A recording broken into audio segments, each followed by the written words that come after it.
That's half our nation who are impacted in some way by the disease of addiction.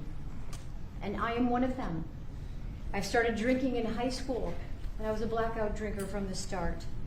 For 20 years I struggled, relapsing constantly starting over, constantly trying to stay sober and failing.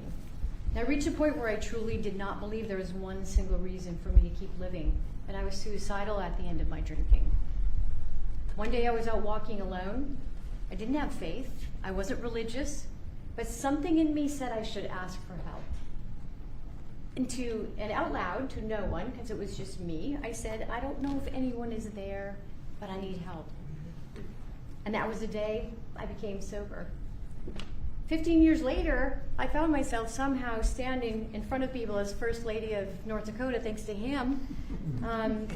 But I was asking people to share their stories openly about addiction so we could eliminate the shame and stigma, so more people would reach out for help and more lives could be saved.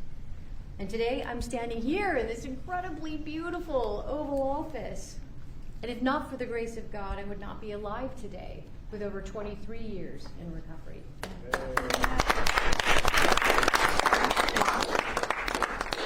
That's why I'm here, and my message is simple: never give up hope for recovery.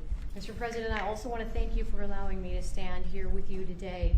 I was in this building in 2017 when the administration announced the national response to the opioid crisis. And nearly a decade later, the crisis remains, and in many ways it has grown worse. Not because we lacked compassion, not because we lack effort, but because we never fully aligned our system with the truth.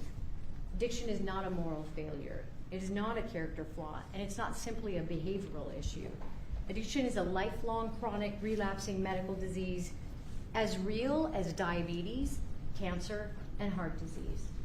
And when we fail to treat it as such, we don't treat the disease, and we pay mightily for the consequences. Emergency rooms, jails, foster care, overdose deaths, and broken families. The Great American Recovery changes that. This initiative represents a fundamental shift from reaction to prevention, from fragmentation to coordination, from stigma to science, from short-term fixes to long-term recovery.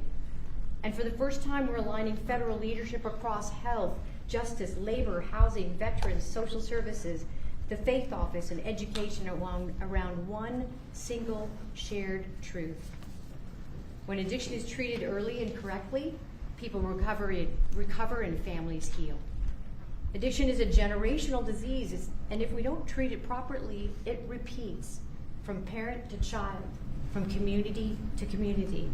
And when we treat it like a lifelong condition, the condition that it is, we stop that cycle. We save lives, we restore families, we rebuild communities, we return people to dignity, purpose, and productivity. Mr. President, thank you for seeing this moment clearly. With your leadership and the Great American Recovery Initiative, we're establishing a new framework and a new national response to the disease of addiction, including treatment and care that parallels other chronic diseases. With this framework and treatment, recovery is not the exception, it is the expectation. Thank you. Thank you, Darrell.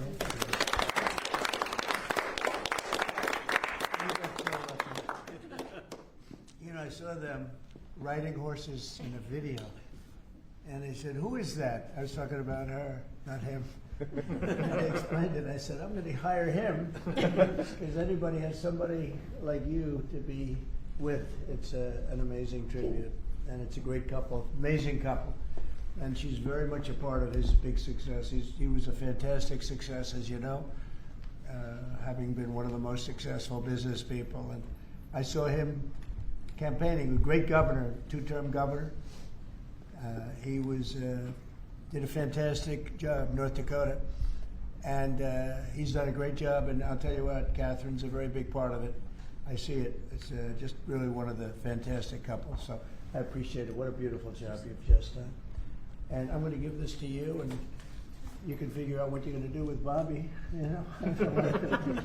But let's have a good picture of the two of them and everyone else. And I'd like to ask Steve Whitcuff also to say a couple of words when we're finished, because he's a very special person who I knew very well. incredible person.